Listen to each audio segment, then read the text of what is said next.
Mas bah! Today's episode, probably the most important episode of the series. We're talking about my new project, the project I am working 2 months about it. It's an opera. It's called The Troubadour's Battle. The Troubadour's Battle, the Troubadour's Battle. I'm so excited to share and so excited to get involved.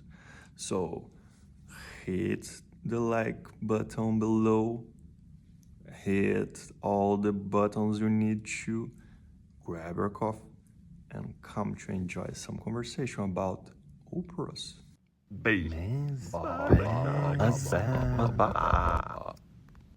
Troubadours'Battle is a rap battle in the medieval era.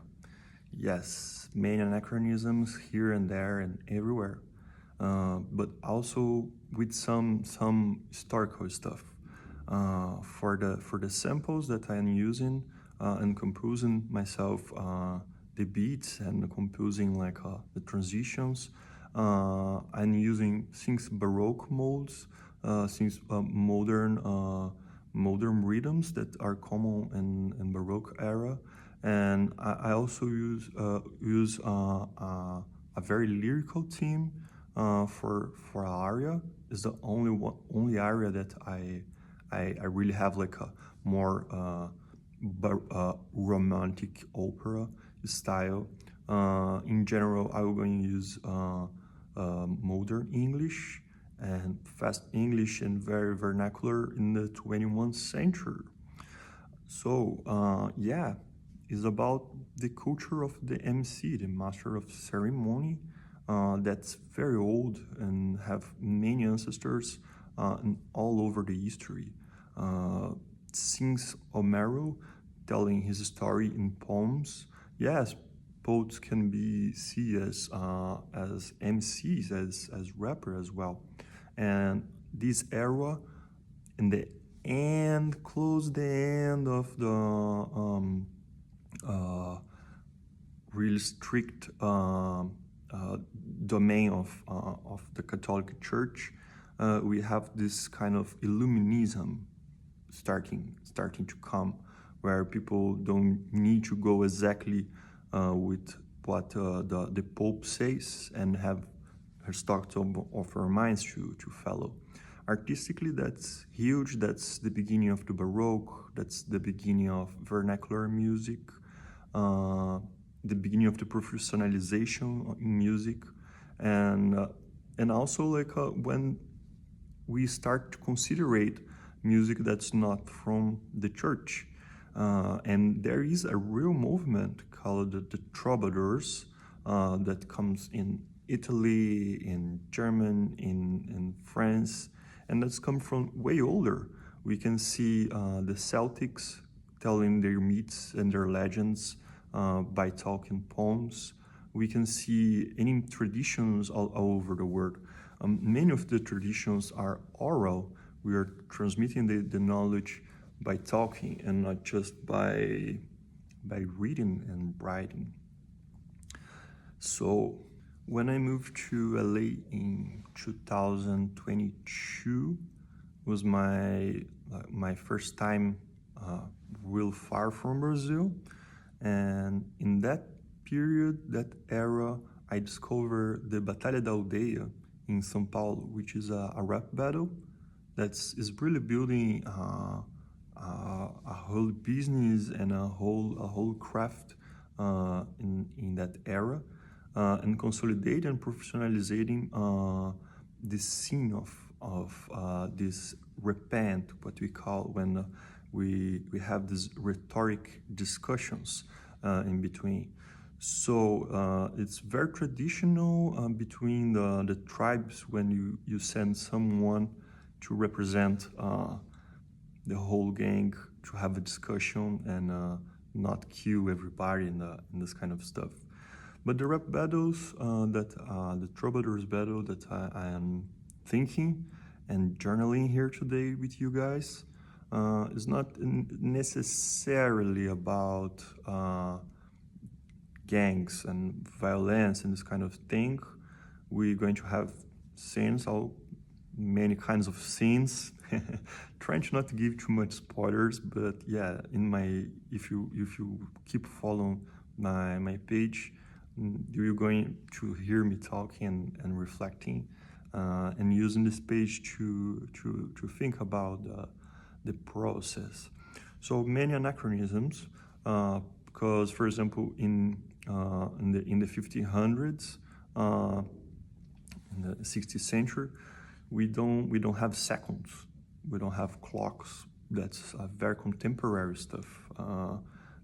The first clock would just be popular years later, but we still keeping the format. We keep still keeping the format of the battle. That's 45 seconds for each one, and then like 45 seconds attacking, 45 seconds defending, then drop the beat, and the first beat for the first attack, the second player have the chance to attack on the second half, drop the beat, and have the second beat for the first player to defend. Kind of confused, but if you're a little bit more habituated with that, that's become pretty natural.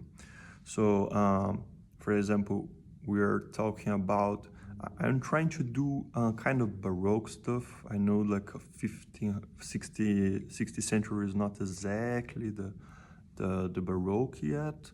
We're like entering Baroque era, but I was trying to do like really contrasting, like slow beats down and heavy, and like fast beats, more exciting and this kind of thing. I really based my work on the Aldeias rap battle.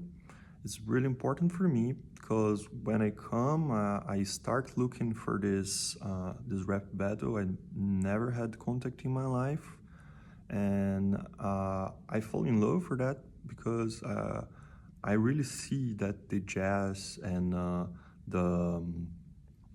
all the improvisation in this 20th century comes from this vertent, and I believe people like Bach or people like the great players, they have this kind of improvisational stuff, and that's about the dialectics, the rhetoric.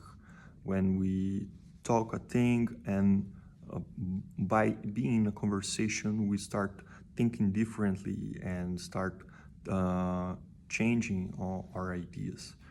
So my work, I have like two presenters to call the people and have like this kind of thing of hip hop, like you and kill them. But yeah, and the name of the presenters, Bob and Alva, which are also like the formal Batalha da Aldeia presenters nowadays, and even some characters. I was like thinking about some figures from the Aldeias rap battle, not copying totally, putting this style and giving a space for discussion. I believe rap battles are a space for discussions, and you are free to be disrespectful and to insult if you want, but if you don't argue and if you don't have reasons to say that, you're going to die, because these people know how to work with the words. So many ideas. I also have a character that is a castrato. Castrato, who don't know, is a castration process that starts like in 500 after Christ. Pope want just acquire of kids forever, and he castrated like the high voice people, because just men can sing in that era. So another anachronism in my work is that we have some women over there, and we also have like old people kids. We have like a formal giants, a little bit of the mysticism that have in medieval era that talk about dragons and journeys to the end of the world, journeys to the hell, and this kind of thing. So it's a lot of work. It's a lot of work. If you have like 16 competitors, they do like two, so 15 battles. Each battle 2 beats. If you don't have the 30 round, you have like 4 rhymes and 2 rhymes and 2 rhymes and 2 rhymes. Kind of hard to say, but don't respect exactly the BPM signatures and chains. For example, like if you have 120 BPM, which like the second, double the second, because it's seconds per minute. So we have almost like 6 lines to say, like 4 measures. But also I work with rhythms in 3 that I didn't heard yet, sorry. Hip hop in 3, I have some in 7, like calling modern stuff, also like a very modern rhythms, like the trap, but adapted for orchestra. I don't know how big I can do the orchestra. I'm still working on the beats, honestly, and I'm so excited. I can't stop thinking about that. Months and months and months. I'm going to show here. I have many works here, but yeah, that's the libretto stuff. That's my workbook where I'm thinking about the lines and how going to be the confrontations and how going to be the lines and all this kind of thing. It's many songs. I'm planning 41 songs. It's like almost like some scenes have 2 songs, 3 songs, so it's still a lot of music, a lot of talk, but for me is opportunity to expand my work, expand my vision, and expand my perception. Is one of my first works that's not for me playing and do that, and I'm so excited. I hope you guys getting excited with me. I hope you guys can chip in my trip and come together.